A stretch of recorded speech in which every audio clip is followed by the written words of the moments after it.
رحمۃ اللہ وبرکاتہ۔ الحمدللہ رب العالمین والصلاة والسلام علی سید الانبیاء والمرسلین وعلی آلہ الطیبین الطاہرین واصحابہ الاکرمین الافضلین وعلی من والاہم وتبعہم وسار علی نہجہم وسن بسنتہم الی یوم الدین، اما بعد فقد قال اللہ تبارک وتعالی فی شان عظمت حبیبہ الکریم: اعوذ باللہ من الشیطان الرجیم، بسم اللہ الرحمن الرحیم، ان اللہ وملائکتہ یصلون علی النبی یا ایہا الذین آمنوا صلوا علیہ وسلموا تسلیما، اللہم صلی علی سیدنا مولانا محمد وعلی آل سیدنا مولانا محمد وبارک وسلم، صلاۃ وسلاما علیک یا سیدی یا حبیبی یا رسول اللہ صلی اللہ تعالی علیہ وسلم۔ معزز حاضر محترم سامعین کرام، آئیے کچھ سننے اور سنانے سے قبل ہم اور آپ مل کر انتہائی عقیدت و محبت کے ساتھ حضور آقا نامدار سرور کون مکہ سارے عالمین کے مختار، مدینے کے تاجدار، مکے کے سردار، سید الابرار جناب احمد مصطفیٰ محمد مصطفیٰ صلی اللہ تعالی علیہ وسلم کی بارگاہ میں ایک مرتبہ محبت و عقیدت کے ساتھ بآواز بلند درود و سلام کا نذرانہ پیش کر لیں۔ اللہم صلی علی سیدنا مولانا محمد وعلی آل سیدنا مولانا محمد وبارک وسلم، صلاۃ و سلام علیک یا سیدی یا حبیبی یا رسول اللہ صلی اللہ تعالی علیہ وسلم۔ معزز حاضر محترم سامعین کرام، جیسا کہ آپ حضرات بخوبی واقف ہے کہ یہ جو مہینہ ہے یہ ماہ مبارک ذوالقعدہ کا مہینہ ہے، اور اس کے بعد ہی انشاءاللہ تبارک و تعالی ذی الحجہ کا مہینے کا آغاز ہوگا، جس کو بقرعید کا مہینہ عام طور پر لوگ کہتے ہیں۔ تو یہ جو ابتدائی بقرعید کے جو 10 دن ہوتے ہیں، عشرہ ذی الحجہ کے ابتدائی پہلا جو عشرہ ہوتا ہے، شروع کے جو 10 دن ہوتے ہیں، ان 10 دنوں کے متعلق اور قربانی کے متعلق کچھ اہم اور ضروری باتیں آپ کے گوشے گزار کروں گا، تاکہ ہم کو معلوم ہو کہ یہ جو آنے والا مہینہ ذی الحجہ کا مہینہ ہے، یہ مہینہ عظمتوں اور برکتوں والا مہینہ ہے، اور اس مہینے کی ہمیں ابھی ہی سے تیاری کر لینی چاہیے، ذہنی طور پر اپنے آپ کو اس مہینے کی برکتوں کو حاصل کرنے کے لیے تیار کر لینا چاہیے۔ قرآن کریم میں 30ویں پارے میں سورہ فجر میں اللہ تبارک و تعالیٰ نے ارشاد فرمایا: والفجر ولیال عشر۔ اللہ تبارک و تعالیٰ نے فرمایا قسم ہے صبح کے وقت کی، اور قسم ہے 10 راتوں کی، قسم ہے صبح کے وقت کی اور قسم ہے 10 راتوں کی۔ یہ جو 10 راتوں کی اللہ تعالیٰ قسم قرآن میں بیان کر رہا ہے، یہ 10 راتیں کون سی ہیں، کون سی خوش نصیب اور برکتوں اور عظمتوں والی راتیں ہیں جن کی قسم اللہ قرآن میں بیان فرما رہا ہے؟ کیونکہ جس چیز کی قسم لی جاتی ہے، جس چیز کی قسم کا ذکر کیا جاتا ہے، وہ چیز برکت والی ہوتی ہے، وہ چیز عظمتوں والی ہوتی ہے، بلندیوں والی ہوتی ہے۔ تو اس آیت کی تفسیر میں مفسرین کرام نے کتب تفاسیر میں بیان کیا کہ یہ جو 10 راتوں کی قسم اللہ تعالیٰ قرآن میں بیان کر رہا ہے، وہ ذی الحجہ کی ابتدائی 10 راتیں ہیں، یعنی بقرعید کے مہینے کی، جس مہینے کا آغاز ہونے والا ہے، ذی الحجہ کا چاند دکھنے والا ہے، یہ ذی الحجہ کی ابتدائی 10 راتیں، یہ وہ راتیں ہیں جن کی قسم اللہ قرآن میں بیان فرما رہا ہے۔ تو معلوم یہ ہوا کہ جن راتوں کی قسم قرآن میں اللہ بیان کر رہا ہے، وہ راتیں کوئی معمولی نہیں ہوگی، بلکہ وہ راتوں میں اللہ تعالیٰ بے پناہ برکت عطا فرمائے گا۔ یہ قرآن کریم کی آیت مبارکہ ہے۔ حدیث رسول میں جامع ترمذی شریف کی حدیث پاک ہے، نبی کریم صلی اللہ تعالی علیہ وسلم نے ارشاد فرمایا کہ لوگوں، ذی الحجہ کے ابتدائی 10 دنوں میں جو عبادت کی جاتی ہے، ابتدائی 10 دنوں میں جو بھی عبادت کی جاتی ہے، ذکر و اذکار کیا جاتا ہے، قرآن کی تلاوت کی جاتی ہے، جو بھی اعمال خیر ذی الحجہ کے ابتدائی 10 دنوں میں کیا جاتا ہے، آقا کریم صلی اللہ علیہ وسلم نے فرمایا یہ عبادتیں دیگر مہینوں میں، دیگر ایام میں، دیگر دنوں میں جو عبادتیں ہوتی ہے، ان تمام عبادتوں میں اللہ تعالیٰ کو ذی الحجہ کی ابتدائی 10 دنوں کی عبادت بہت پسند ہے۔ اللہ تعالیٰ ان عبادت کرنے والوں سے محبت فرماتے ہیں، پیار فرماتے ہیں۔ ایسی عبادت اللہ کو بہت پسند ہے جو ذی الحجہ کی ابتدائی 10 دنوں میں عبادت کی جاتی ہے۔ اور یہی نہیں، جامع ترمذی شریف کی اس حدیث پاک کے آگے پیارے آقا فرماتے ہیں یعدل صیام کل یوم منہا بصیام سنۃ وقیام کل لیلۃ منہا بقیام لیلۃ القدر۔ نبی کریم صلی اللہ علیہ وسلم نے فرمایا کہ لوگوں، ذی الحجہ کے ابتدائی جو دن ہوتے ہیں، ابتدائی 9 دنوں میں کوئی شخص ایک دن کا روزہ رکھتا ہے۔ 10ویں دن یعنی بقرعید کے دن روزہ رکھنا منع ہے، بقرعید کو روزہ نہیں رکھ سکتے ہیں۔ اس سے پہلے جو 9 دن ملتے ہیں، آقا فرماتے ہیں جو کوئی شخص ذی الحجہ کے ان ابتدائی 9 دنوں میں کوئی ایک دن کا بھی روزہ رکھتا ہے تو اللہ تعالیٰ ایک روزے کے بدلے 1 سال کے روزوں کا ثواب عطا فرمائے گا، 1 سال کے روزوں کا ثواب عطا فرمائے گا ایک دن کے روزے کے بدلے۔ اور آقا نے فرمایا کہ جس کسی نے ذی الحجہ کی ابتدائی 10 راتوں میں سے کسی ایک رات میں قیام کیا، قیام کا مطلب عبادت کیا، رات میں اللہ کی بندگی کی، قرآن کی تلاوت کیا، ذکر و اذکار کیا، توبہ کیا، استغفار کیا، جو بھی خیر کے کام رات میں کر سکتا ہے ایک رات میں کیا، تو آقا فرماتے ہیں کہ ذی الحجہ کی ابتدائی 10 راتوں میں ایک رات میں اگر کوئی قیام کرتا ہے، اللہ تعالیٰ اس کو اتنا ثواب عطا فرماتا ہے، اتنا ثواب عطا فرماتا ہے، گویا کہ اس نے لیلۃ القدر میں قیام کرنے کا ثواب عطا فرماتے ہیں۔ شب قدر میں عبادت کا ثواب عطا کیا جاتا ہے جس نے ابتدائی ذی الحجہ کی 10 راتوں میں سے کسی ایک رات میں عبادت کیا۔ لیلۃ القدر جس کے بارے میں قرآن کریم میں اللہ نے سورہ قدر میں فرمایا لیلۃ القدر خیر من الف شہر، کہ شب قدر 1000 مہینے کی راتوں سے بہتر ہے۔ آقا فرماتے ہیں کہ لوگوں، ذی الحجہ کی ابتدائی 10 راتوں میں کوئی ایک رات میں بھی قیام کرے گا، اللہ تعالیٰ اسے شب قدر میں عبادت کا ثواب عطا فرمائے گا۔ تو کتنے خوش نصیب ہے وہ لوگ جو ذی الحجہ کی ہر رات میں اللہ کی بارگاہ میں عبادت کرتے ہیں، ذکر و اذکار کرتے ہیں، خدا کی بارگاہ میں رجوع رہتے ہیں اور ابتدائی دنوں میں روزہ رکھنے کی کوشش کرتے ہیں۔ یقیناً بڑی خوش نصیبی اور سعادت مندی کی بات ہے، چونکہ یہ مہینہ ذی الحجہ کا مہینہ یہ حج کا مہینہ ہے۔ خدا کے بندے حرم پاک میں حج کی تیاریوں میں رہتے ہیں، اعمال حج، مناسک حج ان دنوں میں کیا جاتا ہے۔ اسی لیے اللہ تبارک و تعالیٰ زمین کے جس خطے میں بھی خدا کے نیک بندے عبادت کرتے ہیں، اللہ تعالیٰ ان کی عبادتوں کو پسند فرماتے ہیں۔ تو ہم کو چاہیے کہ ذی الحجہ کی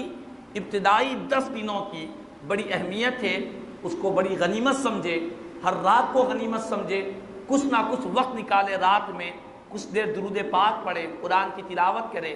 اللہ کا ذکر کرے، جو بھی اوراد وظائف ہم پڑھ سکتے ہیں پڑھیں، قیام کرے، تہجد پڑھے، صلاۃ التسبیح کا اہتمام کر سکتے ہیں تو کرے۔ جتنا ہم سے خیر کا کام ان 10 دنوں راتوں میں ہو سکتا ہے تو راتوں میں کرے، اور دن میں کوشش کرے کہ روزہ رہیں۔ بالخصوص عرفہ کے دن کے روزے کی بڑی فضیلت بیان کی گئی ہے، تو کسی نہ کسی ہم کو روزے کا بھی اہتمام کرنا چاہیے۔ اور یہی نہیں،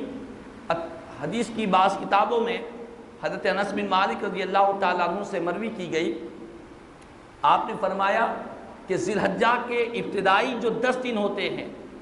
ہر دن ثواب کے اعتبار سے، فضیلت کے اعتبار سے 1000 دن کے برابر ہوتا ہے، ہر دن 1000 دنوں کے برابر ہوتا ہے۔ اور بالخصوص عرفہ کا جو دن ہے، یعنی 9 ذی الحجہ کی جو تاریخ ہے، یہ دن 10,000 دنوں کے برابر ہوتا ہے۔ یعنی فضیلت کے اعتبار سے، ثواب کے اعتبار سے، بلندی کے اعتبار سے 10,000 دنوں کے برابر عرفہ کا دن ہوتا ہے۔ عام طور پر لوگ اس 10 دنوں کی فضیلت سے ناواقف ہے، سمجھتے ہیں کہ یہ بھی عام دنوں کی طرح دن ہے، یہ بھی عام مہینوں کی طرح مہینہ ہے، عام راتوں کی طرح راتیں ہیں، اس طرح سمجھ کر غفلت میں گزارتے ہیں اور اللہ کی بارگاہ سے بڑی نعمتوں سے محروم ہو جاتے ہیں۔ تو کوشش کرنا چاہیے کہ ہمیں ذی الحجہ کی ابتدائی 10 دنوں میں خصوصیت کے ساتھ اللہ کی عبادت و بندگی کرے، جہاں تک ہو سکے اپنے آپ کو گناہوں سے بچائے، زبان کی حفاظت کرے، گالی گلوچ سے، غیبت سے، چغلی سے، گانے سے، اور اپنی آنکھوں کی حفاظت کرے، بے حیائی کے مناظر سے، اپنے کانوں کی حفاظت کرے، غلط باتیں سننے سے،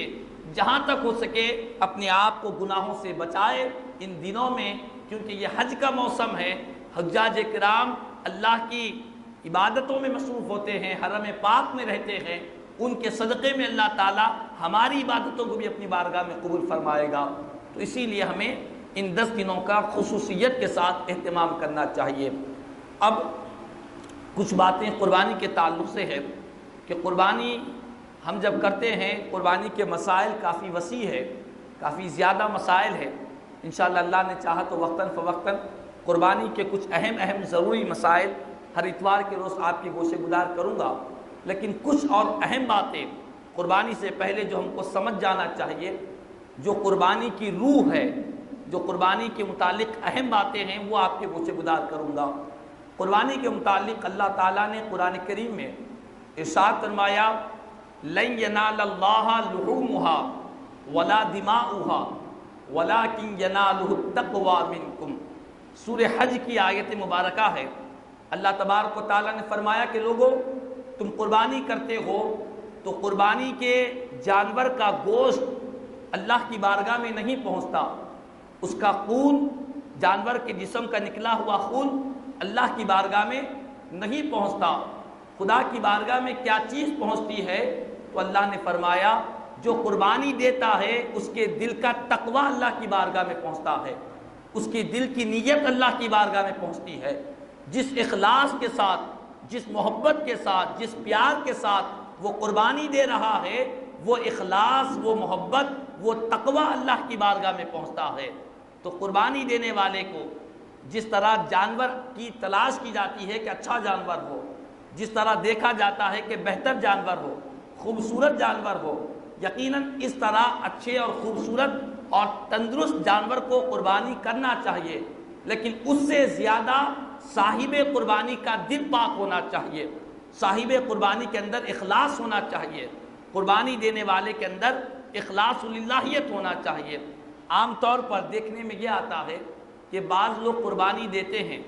جانور کو لاتے ہیں، دل میں نیت، شیطان اور نفس یہ وسوسے ڈالتا ہے کہ میں ایسی جانور کو لاؤں گا، ایسی جانور کی قربانی کروں گا کہ سارے لوگ دیکھ کر میری تعریف کریں، سارے گلی والے میرا مقابلہ نہ کر سکے، میں ایسا جانور لاؤں گا اور لوگوں میں میری واہ واہ کرواؤں گا، میری تعریف کرواؤں گا، لوگ آ کر میرے جانور کو دیکھیں۔ اور اس طرح انسان کا نفس موٹا ہوتا ہے، دل میں خوشی پیدا ہوتی ہے اور نفس موٹا ہونے لگتا ہے۔ تو اس سے بھی علماء کرام نے بیان کیا کہ دکھاوے کے لیے، لوگوں کو بتلانے کے لیے، اپنی شان اور اپنی عزت کو ساری گلی والوں پر، محلے والوں پر، اپنے خاندان میں اپنی عزت کو جمانے کے لیے اس نیت کے ساتھ قربانی نہیں کرنا چاہیے۔ قربانی صرف اور صرف اللہ کی رضا کے لیے کرنا چاہیے، خدا کی خوشنودی کے لیے کرنا چاہیے، دل پاک و صاف ہونا چاہیے، دل کے اندر نیت میں کسی طرح کا بھی ریاکاری، دکھاوا، شہرت، لوگوں کی تعریف کے جملے سننے کی طلب ہمارے دل میں نہیں ہونی چاہیے۔ اس اخلاص کے ساتھ ہمیں قربانی دینا ہوگا، کیونکہ اللہ نے فرمایا کہ لوگوں تم جس تندرست جانور کو قربان کرتے ہو اس کا گوشت اللہ کی بارگاہ میں نہیں پہنچتا، اس کا خون اللہ کی بارگاہ میں نہیں پہنچتا۔ جو چیز پہنچتی ہے تمہارے دل کا تقوی پہنچتا ہے، تمہارا اخلاص پہنچتا ہے۔ تو اخلاص کے ساتھ ریاکاری سے پاک و صاف ہو کر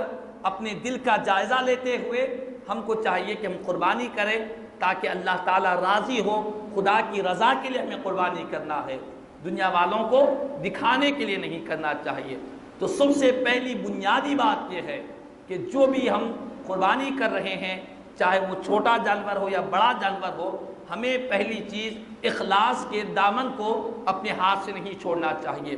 اور دوسری بات یہ ہے، بہت سارے لوگ ایسے ہیں جن کے اوپر قربانی واجب ہوتی ہے، قربانی کرنا ان کے اوپر لازم ہوتا ہے، لیکن پھر بھی ان کا دل نہیں بڑھتا کہ قربانی کریں گے تو کچھ پیسے چلے جائیں گے، دولت میں کمی آ جائے گی، دولت میں کمی آ جائے گی، مال میں کمی آ جائے گی۔ اس لیے بہت سارے لوگ قربانی ان کے اوپر واجب ہے، لازم ہے، پھر بھی وہ قربانی نہیں کرتے۔ ان کے لیے ایک حدیث پاک آپ کے گوشے گزار کروں گا۔ نبی کریم صلی اللہ تعالی علیہ وسلم نے ارشاد فرمایا، من وجد ساعتا فلم یضحی فلا یقربن مصلانا۔ آقا کریم صلی اللہ علیہ وسلم نے ارشاد فرمایا، سیاہ ستہ کی حدیث پاک ہے، آقا نے فرمایا کہ جس کے پاس قربانی کی گنجائش ہو، استطاعت ہے،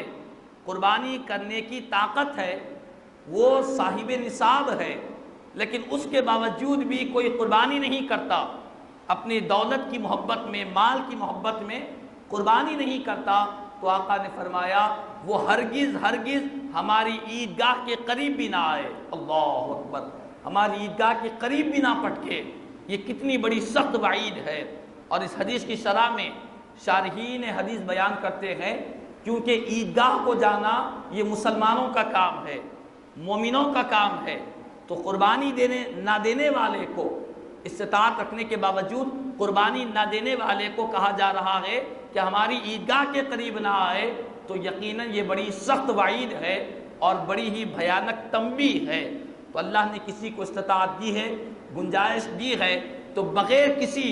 چوں چرا کرے اور بغیر کسی کی کنجوسی اور بخالت کرے اور ٹال مٹول کرے بغیر خوش دلی کے ساتھ قربانی دینی چاہیے۔ پیارے آقا نے حدیث پاک میں ارشاد فرمایا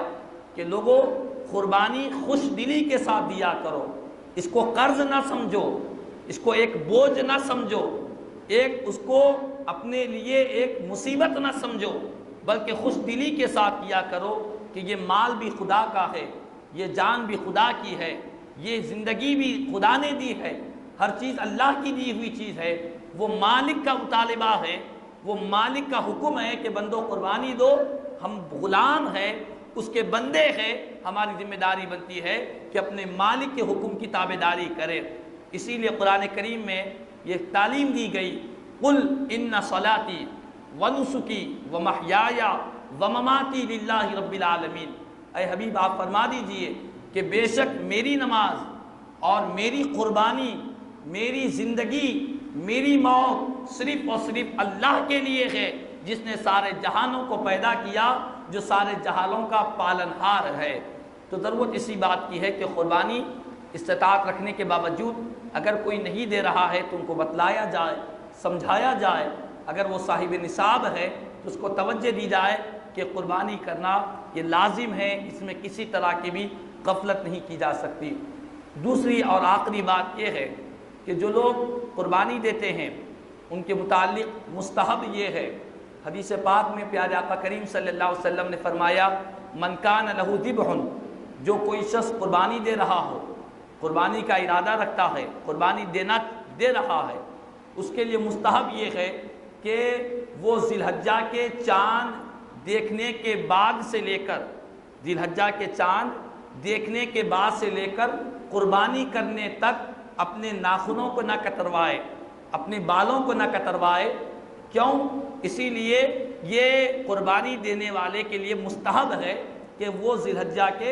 ابتدائی 10 دنوں میں چاند دیکھنے سے لے کر قربانی کرنے تک اپنے ناخنوں کو نہ کتروائے، اپنے بالوں کو نہ کتروائے، اور اپنی جو زائد صفائی کے معاملات ہوتے ہیں وہ چاند دیکھنے کے بعد سے نہ کرے۔ تو اسی لیے بہتر یہی ہے کہ چاند دیکھنے سے پہلے ہی ہم کو ایک دن پہلے ہی اپنے بالوں، اپنے ناخنوں کو ترسوا لینا چاہیے۔ اور علماء نے یہ بھی بیان فرمایا حدیث پاک کی روشنی میں کہ یہ قربانی دینے والے کے لیے ہی نہیں بلکہ کوئی قربانی بھی نہیں دے رہا ہے، قربانی بھی نہیں دے رہا ہے، اس کو بھی یہ مستحب ہے، بہتر ہے کہ وہ بھی اپنے ناخنوں کو نہ کتروائے۔ عید کے دن جب وہ قربانی ہو جائے اس وقت ناخنوں کو کتروائے، بالوں کو کتروائے۔ قربانی نہ دینے والوں کو اس طرح عمل کرنے سے اللہ تعالیٰ قربانی کا ثواب عطا فرمائے گا، قربانی کا ثواب ملے گا۔ جو کوئی قربانی کی استطاعت نہیں رکھتا، تو ضرورت اسی بات کی ہے کہ ہمیں ابھی سے ہی تیاری کر لینا چاہیے کہ غالباً آج 24 تاریخ ہے اور عنقریب چاند نظر آ جائے گا 3-4 دن میں، تو ہم کو چاہیے کہ ہم اس سے پہلے ہی یاد رکھ کر، اکثر لوگ بھول جاتے ہیں، بھولنے کے بعد جب چاند دکھتا ہے، ذی الحجہ کا مہینہ شروع ہوتا ہے، تب پریشان پھرتے کیا کریں۔ تو مستحب ہے، ثواب ہے، نیکی ہے اس میں، تو ہم کو چاہیے کہ اس کا خاص اہتمام کرے کہ ذی الحجہ کے چاند دیکھنے سے پہلے 1 دن پہلے 2 دن پہلے ان تمام چیزوں کی صفائی کر لے، ناخنوں کو کتروا لے، بالیں کتروانا ہے کتروا لے، تاکہ 10 دنوں تک ہمیں اپنے ناخنوں کو نہیں کتروانا ہے۔ عید کے دن جب قربانی ہو جائے گی تب اس طرح عمل کریں گے تو قربانی دینے والے کے لیے بھی بہتر ہے، نہ دینے والے کو قربانی کا ثواب مل جاتا ہے۔ اللہ تبارک و تعالیٰ سے دعا ہے، اللہ تبارک و تعالیٰ اپنے فضل و کرم سے آقا کریم صلی اللہ تعالیٰ علیہ وسلم کے نالن پاک کے تصدق سے مولا ہم تمام کی قربانیوں کو اپنی بارگاہ میں شرف قبولیت عطا فرمائے۔ مولا تعالیٰ عشر ذی الحجہ کے آغاز سے پہلے ہمیں اس مقدس مہینے کی تیاری کرنے کی توفیق عطا فرمائے، اور عشر ذی الحجہ میں زیادہ سے زیادہ اللہ کی عبادت و بندگی، پیارے آقا کی غلامی وفاداری کرنے کی توفیق عطا فرمائے۔ کہنے سننے سے زیادہ مجھے اور ہم تمام کو عمل کی توفیق عطا فرمائے، آمین ثم آمین۔